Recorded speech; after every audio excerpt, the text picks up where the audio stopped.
तो चलिए दोस्तों, पिछले लेक्चर तक हमने पढ़ लिया था, क्या पढ़ लिया सर? पिछले लेक्चर तक हमने पढ़ लिया था सेक्शन 15, 16, 17, 18, 15, 16, 17, 18, 15, 16, 17, 18 से कॉन्टेंट वॉइडेबल होते हैं। 15, 16, 17, 18 से कॉन्टेंट वॉइडेबल होते हैं, वॉइडेबल होते हैं। ये बात सेक्शन 19 और 19A में लिखी है, 19 और 19A में लिखी है। हाँ सर, ठीक है। आज पढ़ना है मिस्टेक। तो सर मीनिंग, मिस्टेक का मीनिंग दिया गया, मिस्टेक का मीनिंग दिया गया सेक्शन 20 में। 20 में कहा गया अगर आप कोई भी काम जो करना चाहते हैं लेकिन by error something else, by error कुछ और कर देते हैं। आप कोई भी काम कुछ करना चाहते हैं लेकिन गलती से आप कुछ और कर देते हैं। गाना गाते हैं यही उम्र है कल्ले, गलती से मिस्टेक, ओ बेटा। तो भैया हमें रणबीर कपूर से कहना पड़ेगा यही उम्र है कल्ले, गलती से मिस्टेक। तो भैया गलती से मिस्टेक करेगा तो मिस्टेक या तो फैक्ट की होगी या लॉ की होगी। मिस्टेक या तो फैक्ट की होगी या लॉ की होगी, लॉ की होगी या फैक्ट की होगी। सर मिस्टेक अगर फैक्ट की होगी या लॉ की होगी तो ये रणबीर कपूर को समझना पड़ेगा कि फैक्ट की मिस्टेक कौन सी होती है और लॉ की मिस्टेक कौन सी होती है। फैक्ट की मिस्टेक कौन सी होती है और लॉ की मिस्टेक कौन सी होती है। सर मिस्टेक ऑफ फैक्ट होती है यूनिलेटरल और बायलेटरल। याद आ गई होगी बात, पहले यूनिलेटरल बायलेटरल की बात कर लेते हैं। सर यूनिलेटरल मिस्टेक होती है एक तरफा मोहब्बत की तरह, वन साइडेड लव, है ना।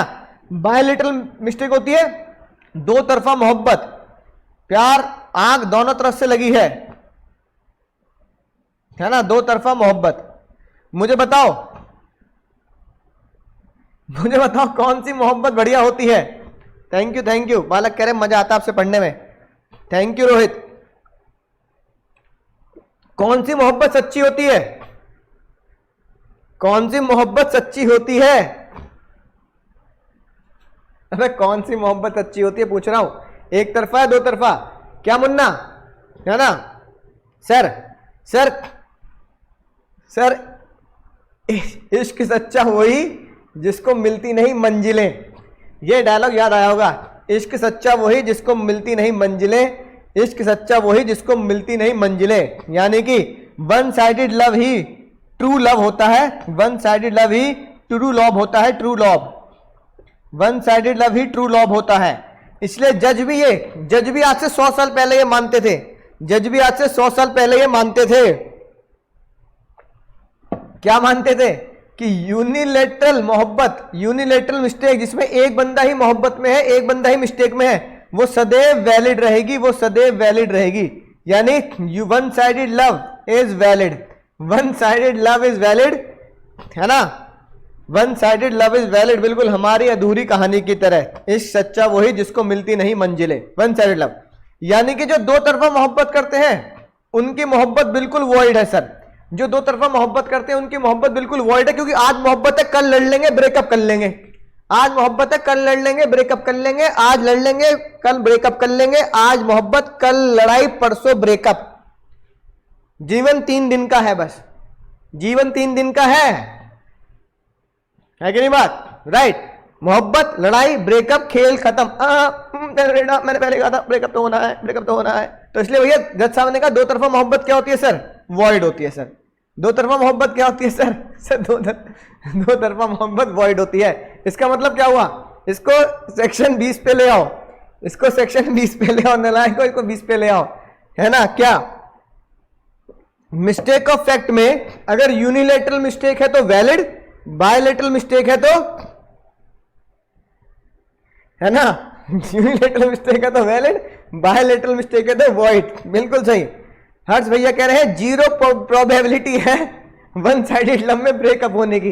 वन साइडेड लव में लव ही वन साइड है तो ब्रेकअप कहां से होगा रे पुष्पा, है कि नहीं बात? हाँ सर बात समझ में आ चुकी है। सर लॉ को आप समझ चुके हो, इससे बेहतर आपको क्या समझाया जाएगा। अब जीवन भर तुम याद रखोगे, जीवन भर याद रखोगे, एक तरफा मोहब्बत वैलिड, दो तरफा मोहब्बत वॉइड। यानी कि एक तरफा mistake valid, bilateral mistake void, एक तरफा mistake valid, bilateral mistake void. Sir bilateral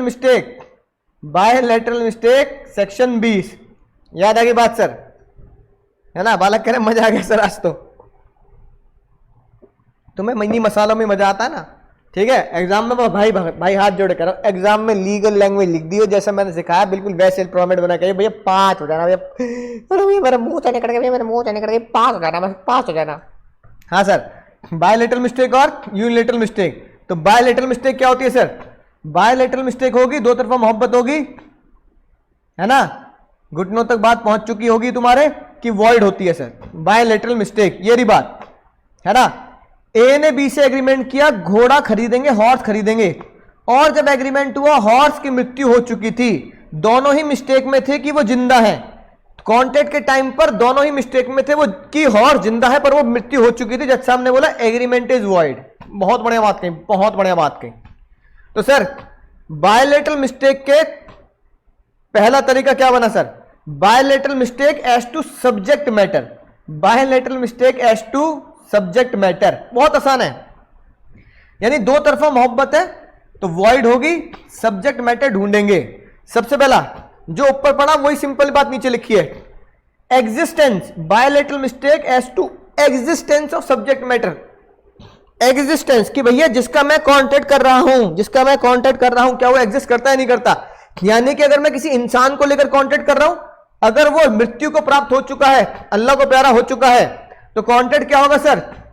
void होगा, क्योंकि मैं जिसका भी कांटेक्ट कर रहा हूं, जिसके लिए मैं कांटेक्ट कर रहा हूं वो दुनिया में नहीं है, राइट? अगर मैं किसी सामान का कांटेक्ट कर रहा हूं, भैया मैं तुम्हें अपने भुट्टे बेचूंगा खेत के, तुम मुझे 1 करोड़ रुपए दे देना भुट्टे खरीदने के बदले, कॉर्न्स खरीदने के बदले, और वो कॉर्न भुट्टे पहले ही जल चुके हैं, तो वो कॉन्ट्रैक्ट तुम्हारा मेरा वॉइड होगा, क्योंकि हम एक ऐसी चीजें कॉन्ट्रैक्ट कर रहे हैं जो ऑलरेडी डिस्ट्रॉय हो चुकी है, ऑलरेडी डिस्ट्रॉय हो चुकी है। ये लिखी बात। Unknown to both the parties, कौन डैमेज हो चुके हैं? Unknown to both the parties, कौन डैमेज हो चुके हैं? अब दोनों ही पार्टी अंडर मिस्टेक है कि भैया कौन की फसल जिंदा है लेकिन कौन की फसल डैमेज हो चुकी है, अब खामोश, तो कॉन्ट्रैक्ट वॉइड होगा। बायलैटरल मिस्टेक सर, बोलो समझ गए सर? मजा आ गया सर? एग्जिस्टेंस। अगला मुद्दा बना आइडेंटिटी। आइडेंटिटी बोले तो पहचान, है ना? राइट। जैसे मैंने तुम्हें कहा भैया मैं अपनी मस्टैंग कार बेचूंगा, तुमने सोचा मस्टैंग रामप्यारी की जगह, मस्टैंग फिएट की जगह रामप्यारी फिएट। हम पहचानने में भूल कर रहे हैं, मैं कुछ और बेचने को बोल रहा हूं, तुम दूसरा प्रोडक्ट खरीदने के लिए बोल रहे हो, तो हमने किसकी मिस्टेक करी? Both party mistake of identity. तो कॉन्ट्रैक्ट क्या होगा? वॉइड होगा। समझ गए सर? मजा आ गया सर? अगला सर टाइटल। टाइटल बोले तो टाइटल बोले तो टाइटल बोले तो जैसे ऊपर पहचान है, टाइटल है ओनरशिप। ऐसा कब होता है भैया? मैं दुकानदार, तुम ग्राहक, मेरा एक, आजा बेटा आजा बेटा, कौन है ये? दिख नहीं रहा? अरे मुझे तो दिख रहा है, ये मेरा दुकान पे काम करने वाला छोटू बालक है ना? राइट, ईमानदार से काम करता है। अब मैंने इसको बोला भाई जब मैं दुकान पे नहा रहा करूं तो मेरे पीछे ईमानदारी से सामान बेचना है, रखना है और गल्ले में पैसे डालने हैं, बेईमानी नहीं करने का, ठीक है? जाओ बेटे जाओ। बेटे को भेज दिया, है ना? राइट, अपना वो काम कर रहा है। अब मैं कहीं काम पे चला गया, एक ग्राहक आया, भैया ये कप कितने का दोगे? ये कप कितने का दोगे? छोटू कप दूंगा मैं 100 रुपए का। ठीक है भैया 100 रुपए का खरीद रहा हूँ। 100 रुपए का छोटू ने कप दे दिया, पैसे ले ले बेटे, पैसे ले ले, बेच दिया सर। अब छोटू चला गया, दुकानदार ग्राहक कह रहा है भैया शाम को आते हुए ले लूंगा, पैक करके रखियो, धो धा के, कॉफी लग रही है इसमें, कॉफी चिपक रही है, धो धा के रखियो। हाँ। अब इतने में मैं वापस आ गया, सेठ जी वापस आ गए। हाँ भैया, हाँ वो बेटा सामान लोगे? हाँ क्या चाहिए? सर कब बेच दो? मैंने कहा बेच देंगे भैया, बेच देंगे, है ना? 100 रुपए का बेच देंगे। अब मैं तुम्हें बेच रहा हूं, तुम्हें भी नहीं पता, मुझे भी नहीं पता, ये प्यारा छोटू मेरा, ये तुम्हें भी नहीं पता, मुझे भी नहीं पता, ये प्यारा छोटू मेरा पहले ही किसी को बेच चुका है। ए मुन्ना पहले किसी को बेच चुका है, ए मुन्ना पहले किसी को बेच चुका है। यानी ओनरशिप पहले किसी और के पास ट्रांसफर कर चुका है, और तुम और मैं अब कॉन्ट्रैक्ट कर रहे हैं जिसकी ओनरशिप दुकान का कोई इंप्लॉय ट्रांसफर कर चुका है। राइट, दिख रहा है? हर्ष कह रहा है मुझे दिख रहा है सर। इसका मतलब क्या हुआ? ओनरशिप किसी और के पास चलेगी, उसके बाद हम अगर कॉन्ट्रैक्ट कर रहे हैं तो कोई कॉन्ट्रैक्ट नहीं होगा, वो वॉइड होगा, क्योंकि तुम और मैं बायलैटरल मिस्टेक में है कि उसकी ओनरशिप किसी और के पास नहीं है। तुम और मैं बायोलेटरल मिस्टेक में है कि ओनरशिप अभी भी हमारे पास है, किसी और के पास नहीं गई। घूट मारो, गरम चाय की प्याली हो, है कि नहीं बात? समझ गए पुष्पा? समझ गए, राइट। अगला mistake as to quantity. Mistake as to quantity. वो कह रहा हाय छोटू, हाय करो, हाय भैया, हाय। छोटू ने हाय बोल दी, जल्दी आ जाओ वापस। Mistake as to quantity. Sir best case है, दुनिया का बेस्ट केस, बेस्ट केस है, राइट। एक बंदे ने पूछा कि भैया क्या तुम मुझे राइफल बेचोगे, उसका प्राइस बता दो। उसने उसका प्राइस बताया और टेलीग्राम भेजा, सेंड 3 राइफल। लेकिन टेलीग्राम अथॉरिटी यानी पोस्ट ऑफिस वालों ने सेंड 3 राइफल में से 3 वर्ड कांटा लगा, काट दिया भैया, और क्या लिख दिया, सेंड द राइफल। और क्योंकि उसको बेचने वाले के पास 50 राइफल थी और सामने मेरे पास 50 राइफल है, तुमने मुझे टेलीग्राम से भेजा सेंड राइफल्स, तो मैं क्या सोचूंगा? मैं सोचूंगा 50 मांग रहा है। तुमने कितनी राइफल मांगी है? तुमने मांगी है 3, लेकिन बीच में घपला किसने कर दिया? बीच की गलती, घपला हो गया किसका? पोस्ट ऑफिस डिपार्टमेंट का। जब पोस्ट ऑफिस डिपार्टमेंट का जब घपला हो गया तो जज साहब ने बोला तुम और मैं बायलैटरल मिस्टेक में है। तुम 50 सोच रहे हो, मैं 3 सोच रहा हूं, तुम 50 सोच रहे हो, मैं 3 सोच रहा हूं, तुम 50 सोच रहे हो, मैं 3 सोच रहा हूं, तुम और मैं बायलैटरल मिस्टेक में। अच्छा है, बहुत अच्छा है। तुम और मैं बायलैटरल मिस्टेक में है ऑफ द क्वांटिटी। तो कॉन्ट्रैक्ट तुम्हारा मेरा क्या होगा सर? वॉइड होगा। हैंकेल वर्सेस पेपे, हैंकेल वर्सेस पेपे का केस आया। बोलो मजा आ गया सर? और सर आखिरी केस बनता है सर प्राइस, है ना? Simple case. हमने एग्रीमेंट किया था, हमने बातचीत की थी, हम 230 यूरो में माल खरीदेंगे बेचेंगे। गलती से एग्रीमेंट में 2 की जगह 1 लिख गया। तो भैया जज साहब ने बोला जब दोनों ने बातचीत की थी, डील की थी, तो 230 था, गलती से अगर 1 लिख गया है और दोनों ही मान रहे हो गलती से लिख गया है मिस्टेक, तो 130 का वॉइड हो गया, नया बना लो 230 का। और आखिरी आता है क्वालिटी। क्वालिटी भैया तुमने कॉन्ट्रैक्ट किया, मुझे एक हॉर्स चाहिए, है ना, राइट? जो शादी में, जो हर्ष की शादी में, हर्ष मुन्ना की शादी में हर्ष को बैठा के, है ना, टिकटिक टिकटिक टिकटिक लेके ना भागे, हर्ष को लेके ना भागे, खड़ा रहे बस, है ना? हर्ष बैठा है, दोस्त नाच रहे हैं, नागिन डांस कर रहे हैं दोस्त, है ना? हॉर्स आएगा, 1 कदम चलेगा, मुंडी नीचे कर लेगा, कर लो पहले, ये कर लो, नाच लो, तुम पहले नाच लो, फिर 1 कदम चलेगा, नाच लो, लेट के नाच लो। हमें ऐसा घोड़ा चाहिए शादी में, शांत रहे, खड़ा रहे, लोग बाग नाचते रहे, घबराए नहीं। लेकिन गलती से वो क्या निकला? बोथ बिलीव दैट कि वो ऐसा हॉर्स है, और गलती से वो निकला रेस हॉर्स। तो भैया दोनों बायलैटरल मिस्टेक में है, बेचने वाला खरीदने वाला दोनों ही बायलैटरल मिस्टेक में है। तो क्योंकि हॉर्स की क्वालिटी क्या थी? हॉर्स की क्वालिटी होनी चाहिए, है ना, लेजी, ठीक है? और लेकिन वो निकला क्या? Race horse. हर्ष को बैठाती भग लिया, टिक टिक टिक, भैया तेरी शादी में बहुत दूर वाले फार्म हाउस में करूंगा, इसलिए भगा के ले जा रहा हूं तुझे, ले भैया, राइट? तो भैया बायलैटरल मिस्टेक होगी, कॉन्ट्रैक्ट वॉइड होगा, गुस्सा नहीं करने का। सेम बात लिखी है सर, ठीक है? अगला दूसरा पॉइंट आता है bilateral mistake as to possibility.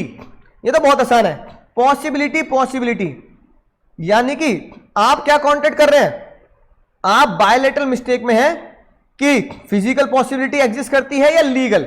जैसे तुमने और मैंने कॉन्ट्रैक्ट कर लिया प्लास्टिक का कि भैया मैं प्लास्टिक पॉलिथीन बैग बनाऊंगा, तुम उसे खरीदोगे। मैं प्लास्टिक बैग बनाऊंगा, तुम उसे खरीदोगे। मैं प्लास्टिक बैग बनाऊंगा, तुम उसे खरीदोगे। मैं प्लास्टिक बनाऊंगा, प्लास्टिक की पिन्नी पॉलिथीन बैग बनाऊंगा, तुम इस पॉली बैग को खरीदोगे। पता लगा गवर्नमेंट ने हमारे कॉन्ट्रैक्ट करते टाइम पर या उससे पहले क्या कर दिया था? प्लास्टिक बैन ने पुष्पा प्लास्टिक बैन कर दी। अब हम दोनों ही बायलैटरल मिस्टेक में हैं। हम दोनों ही बायलैटरल मिस्टेक में हैं क्या, कि प्लास्टिक का प्रोडक्शन पॉसिबल है, प्लास्टिक का प्रोडक्शन पॉसिबल है, प्लास्टिक का प्रोडक्शन पॉसिबल है, हम दोनों ही बायलैटरल मिस्टेक में है। तो जज साहब ने कहा दो तरफा मोहब्बत है, बायलैटरल मिस्टेक है, लीगली ये पॉसिबल नहीं है, तो कॉन्ट्रैक्ट होगा void void void void void. समझ गए सर, समझ गए सर। और भैया आ जाओ एक तरफा मोहब्बत, सच्चिया मोहब्बत आवे, एक तरफा मोहब्बत, इश्क सच्चा वही जिसको मिलती नहीं मंजिलें। अगर एक तरफा मोहब्बत है यानी एक बंदा ही मिस्टेक में, जैसे पहले केस पढ़ लो, लॉ अपने आप समझ जाओगे, है ना। ए ने ओट्स बेचे वाई को, वाई खुद सोच रहा है ओनली वाई सोच रहा है कि ये पुराने चावल हैं, जैसे हमारे दादा लोग पुराने चावल, पके चावल बिल्कुल, है ना, जिंदगी से बिल्कुल एक्सपीरियंस लेके पक चुके हैं सर, ठीक है ना। अब एक ही बंदा पुराने चावल सोच रहा है, लेकिन वो पुराने चावल नहीं नया चावल निकला, तो सिर्फ वाई की गलती है, क्योंकि वो ऐसा सोच रहा है, उसे ही ऐसा लग रहा है ऐसा है, पर ऐसा नहीं है। अगला एग्जांपल देखो, अगला केस, एक्स ने पेंटिंग खरीद ली ये सोचकर कि वो 1 लाख रुपए की पेंटिंग है, 1 लाख की, पर वो 10,000 की है। अब किसने सोचा, सिर्फ एक्स को ऐसा लगता है, एक्स को ऐसा लगता है, तो बायलैटरल नहीं यूनिलैटरल मिस्टेक है। भाई तुझे ऐसा लग रहा, तू पैसे दे रहा है, हमारी का गलती, दे दे भैया 1 लाख रुपए दे दे, का गलती भैया, हम तो बेच देंगे, है कि नहीं बात। तो बायलैटरल मिस्टेक है, कॉन्ट्रैक्ट वॉइड नहीं होगा, कॉन्ट्रैक्ट रहेगा वैलिड। हाँ बिल्कुल सही बोलो, समझ गए सर, समझ गए सर, मजाक है सर, बात समझ में आ चुकी है। और फिर मिस्टेक के अगर पूरा वापस मिस्टेक के अगर डायग्राम पे जाएंगे, एसआरके पे जाएंगे, तो भैया one sided mistake true law, ये void, one sided valid. Mistake of fact की अगर बात करेंगे, मिस्टेक ऑफ फैक्ट या तो इंडियन लॉ की होगी, तो कॉन्ट्रैक्ट क्या होगा सर, वैलिड होगा, कि भैया कॉन्ट्रैक्ट वैलिड है ना, राइट, यानी कि वो वॉइडेबल नहीं होगा, वॉइडेबल नहीं होगा, राइट। या तो वो वैलिड हो जाएगा या फिर वो वॉइड हो जाएगा, या तो आप उसे वैलिड बोलोगे या फिर वॉइड बोलोगे, है ना, राइट, ये रही बात। और mistake of foreign law, mistake of foreign law बिल्कुल किसकी तरह ले जाएंगे आप, मिस्टेक ऑफ फॉरेन लॉ को दनादन दनादन दनादन कुदा देंगे मिस्टेक ऑफ फैक्ट की तरह, कि भैया मिस्टेक ऑफ फैक्ट यानी कि अगर फॉरेन लॉ की मिस्टेक यूनिलेटरल एक तरफा तो वैलिड, फॉरेन लॉ की मिस्टेक बायलैटरल दो तरफा तो वॉइड। ठीक है, बात समझ में आ गई पुष्पा, समझ गए सर, समझ गए समझ गए समझ गए। ये लिख के बाद खेल खत्म, पैसा हजम, चैप्टर 5 समाप्त। बोलो मजा आ गया।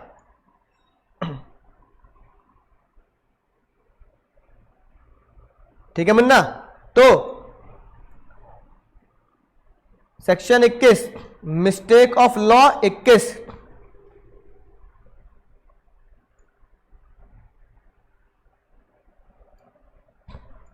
नहीं एग्जाम में समझ में आ जाएगी बात, एग्जाम में आपको डिफरेंस समझ में आ जाएगा, सम्यक चिंता नहीं करने का,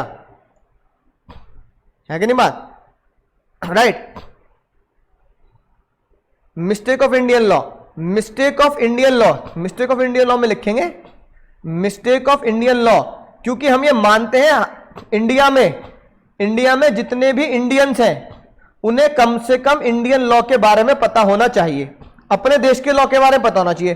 तो अगर आप इंडियन लॉ की मिस्टेक कर रहे हैं तो कॉन्ट्रैक्ट वॉइड नहीं होगा, तो कॉन्ट्रैक्ट वॉइडेबल नहीं होगा, वैलिड होगा, या किसी केस में वो क्या हो सकता है सर, वॉइड हो सकता है। मान लो लॉ में कुछ बात लिखी है, लॉ में बात लिख दी, लीगली बात लिख दी कि प्लास्टिक नहीं चौलबे, ई नहीं चौलबे, प्लास्टिक नहीं चौलबे, हम फिर भी प्लास्टिक का क्या कर रहे हैं, लॉ का उल्लंघन करके प्लास्टिक का कॉन्ट्रैक्ट कर रहे हैं, तो हमारा कॉन्ट्रैक्ट वॉइड हो सकता है, राइट। तो मिस्टेक ऑफ इंडियन लॉ से कॉन्ट्रैक्ट या तो वैलिड रहेगा, ठीक है, कि हमने इंडियन लॉ की मिस्टेक की है, कॉन्ट्रैक्ट में जो लिखा है या लीगली जो बात हमसे कही गई है हम वो मानेंगे, कॉन्ट्रैक्ट वॉइड भी हो सकता है,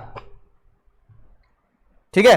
एग्जाम के लिए ये इंपॉर्टेंट है, एग्जाम के लिए यूनिलेटरल बायलेटरल याद रखेंगे, यूनिलेटरल बायलेटरल याद रखेंगे बहुत अच्छे शानदार जानदार तरीके से।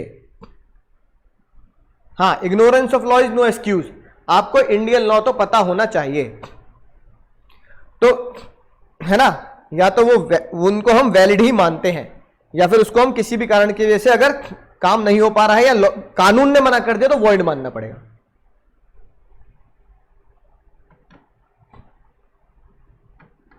बायलैटरल मिस्टेक, बायलैटरल मिस्टेक में क्या कह रहे हो तुम? पॉसिबिलिटी। हाँ, पॉसिबिलिटी तो फिर वही होगी ना कि वो पॉसिबल क्यों नहीं है, क्योंकि भैया या तो लीगली वो बैन हो गया है या फिजिकली वो इम्पॉसिबल है कि अब नहीं हो सकता। जैसे कि भैया डेथ हो गई तो नहीं हो सकता, यानी पॉसिबिलिटी उसकी खत्म हो गई है जिसके ऊपर हम कॉन्ट्रैक्ट कर रहे हैं। उस कॉन्ट्रैक्ट का होना पॉसिबल इसलिए नहीं क्या, या तो वो चीज खत्म हो गई या फिर वो चीज बैन हो गई, है ना। चिंता नहीं करने का, सिंपल एग्जांपल है, राइट। प्लास्टिक वाला एग्जांपल याद रखेंगे, लीगली वो क्या हो गई, बैन हो गई, राइट। तो टेस्ट ईमानदारी से देंगे, बहुत बहुत बहुत अच्छे से देंगे सर। तो ये क्वेश्चन है पिछले जन्म के, इन्हें रिवाइज करेंगे बहुत बड़े तरीके से, लिख लिख कर देखेंगे।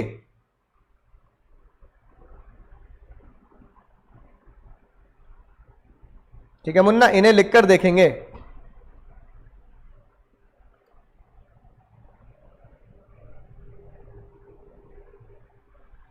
राइट, देखो ये रहा आज के कॉन्सेप्ट पे क्वेश्चन बनता है सर। ये रहा आज के कॉन्सेप्ट पे क्वेश्चन।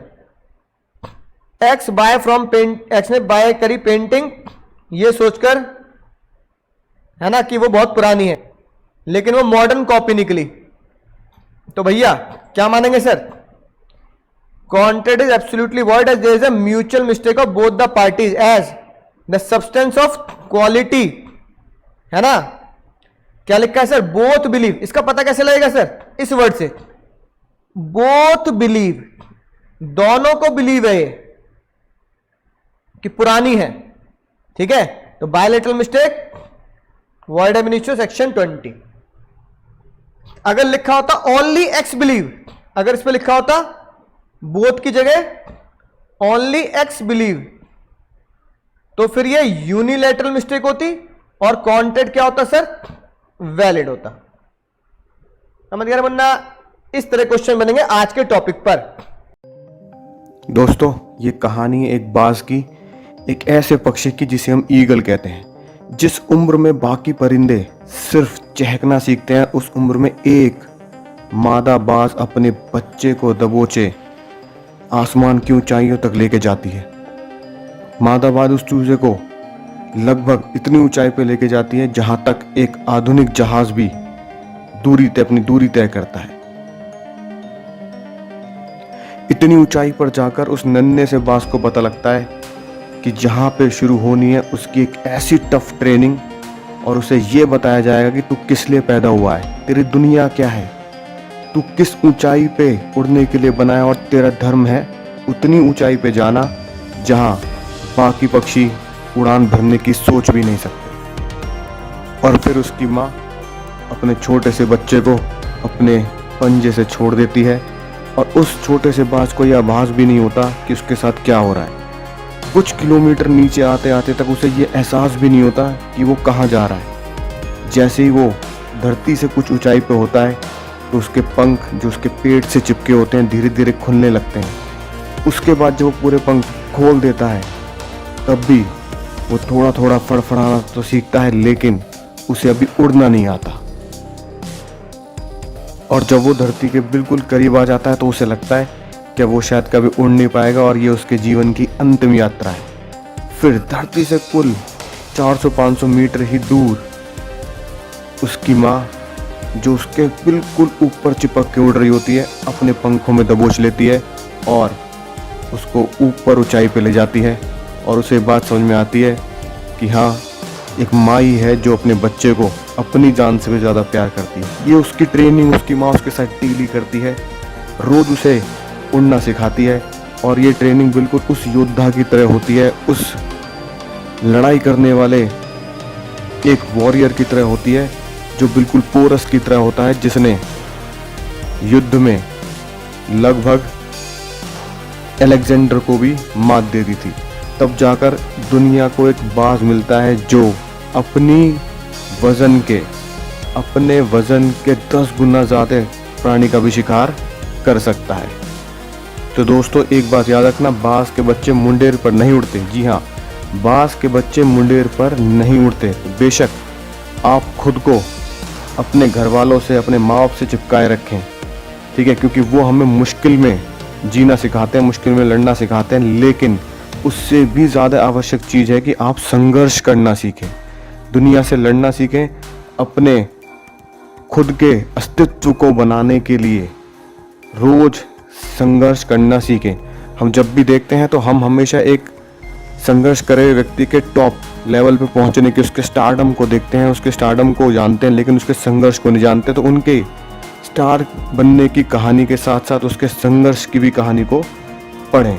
खुद को इतना मजबूत बना दें, खुद को वो पंख दें जो आसमान की ऊंचाइयों तक लेके जाएं। इसलिए एक बात याद रखना दोस्तों, गमले के पौधे और जंगल के पौधे में बहुत फ़र्क होता है। जिसने भी ये कहा है बहुत खूबसूरत कहा है कि गमले के पौधे में और जंगल के पौधे में बहुत फ़र्क होता है। तो बारिश होती है ना दोस्तों, बारिश, तो बाकी जितने भी पक्षी होते हैं वो अपना आशियाना ढूंढते हैं बारिश से बचने के लिए, लेकिन एक बाज ऐसा होता है जो बारिश से बचने के लिए आशियाना नहीं, वो बादलों से ऊपर चला जाता है और बारिश उसका कुछ नहीं बिगाड़ पाती। तो खुद को बाज की तरह बनाइए जो आसमान की ऊंचाइयों से भी ऊपर जाता है।